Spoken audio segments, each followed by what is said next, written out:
From planting a coffee seedling to maintenance, from planting a macadamia shade tree to pruning. Welcome to Silver Crest Coffee Farms. Our coffee is world renowned for its vibrant flavors and high quality. But today, sustainability is reshaping how Kenyan coffee is grown, processed, and sold. Here are the top five sustainable Kenyan Arabica coffee trends you must know. One, regenerative farming and shades grown coffee. As you can see, we have grown a lot of macadamias in our farm. Shade grown coffee, where our coffee plants grow beneath natural tree canopies, is also rising. These methods boost soil health, protect biodiversity, and produce richer, higher quality beans while fighting climate change. We do this by planting macadamia trees. Feel free to watch our other video on the playlist. You can actually post this one right here and go and watch the other one that is linked on this video. Secondly, climate resistant resilient coffee varieties. We have planted Raven and Batian. As weather patterns shift, traditional coffee crops are at risk. We have invested in climate resilient Arabica varieties, new coffee types that can survive heat, drought, and disease. This innovation ensures we can continue growing exceptional coffee even under harsh conditions. As I mentioned earlier, we have invested in it's mostly Ruiru 11 and Batian in all our farms. So that those are the most current varieties that are available in Kenya. If these are not the only ones, feel free to comment on the comment line below and tell me which other variety is available. But these are known to be disease resistant, and therefore you don't use a lot of chemical to reduce the diseases and pesticides. Number three, direct trade and traceability technology.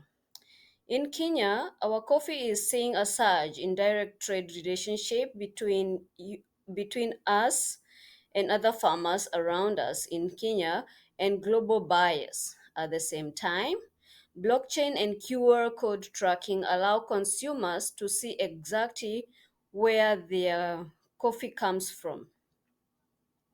We can no longer have coffee that is you don't know where the source is. In fact, most people do not encourage that anymore because encroaching in forests just for the sake of growing coffee is no longer acceptable.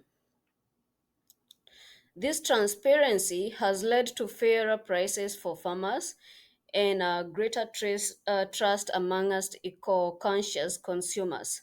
I no longer see people, farmers, go on the streets, like protesting against their chairman, their cooperative chairman, who has probably declined to pay them. And I appreciate the new systems that have been put in place.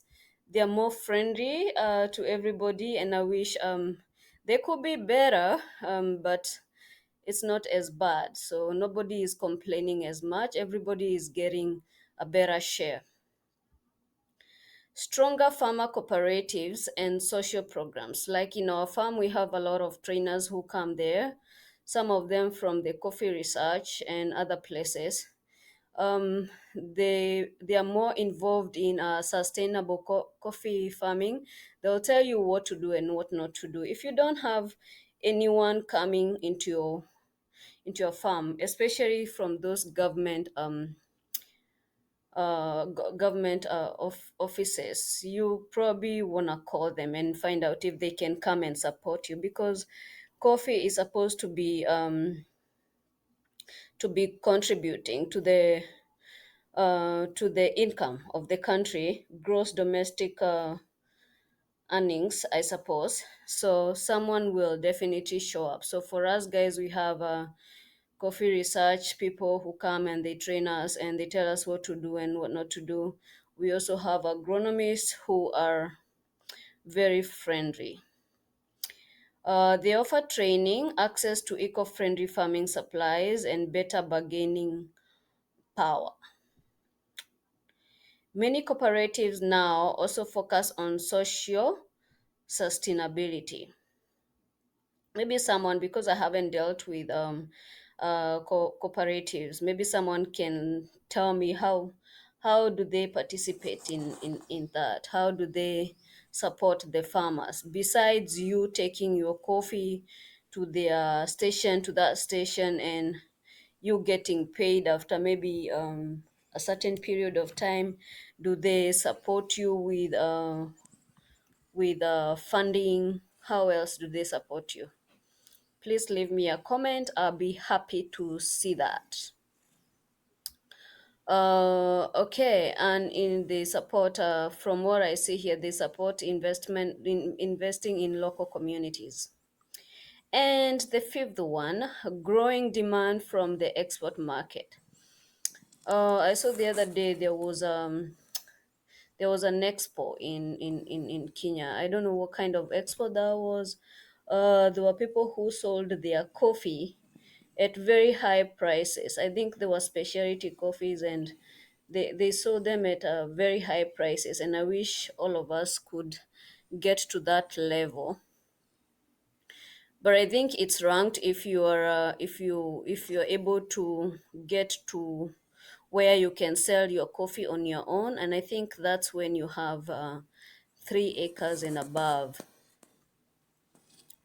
So our coffee is good because if it can fetch the amount of money that I saw on on an expo that was held at the Safari Park Hotel, I think those were good prices, and Kenyans deserve to get paid because they work very hard for that money. So those were buyers from the Asian markets. I think they were from China or Japan or one of those. But South Korea also is they're very keen on good quality premium beans, and Australia as well. This new market value premium sustainable produced coffee is good, and is pushing us and other Kenyans. Just as I said, it's pushing us. I would like to be able to produce the kind of coffee that I saw there and sell it to somebody who's gonna appreciate the value of good coffee. And Kenyans producers to invest more in environmental stewardship, quality control, and ethical branding. Yeah, we can do that. So, what's my final thought? By the way, if you're still here and you haven't subscribed to my channel, please go ahead and subscribe.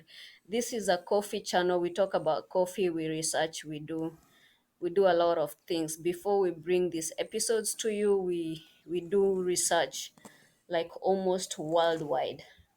And you're free to leave us a comment here. You're free to write to us on our email addresses that are on the screen. You're free to subscribe to our channel. And if you're a buyer, be sure to connect to us on our emails. We shall definitely get back to you. Kenyan coffee is the best coffee. Our Silver Crest coffee is the best coffee. As you can see in this episode, what we produced first, our first harvest was definitely AA, and the taste must be very good because the soil is volcanic. So what's my final thought? Sustainability is not just a trend, it's the future of Kenyan Arabica coffee. Through innovation, community empowerment, and market expansion, Kenya is ensuring that its legendary coffee thrives for generations to come. Yes, it doesn't end with me. It will not end with my children, and it will not end with anybody in my future generation. See you later.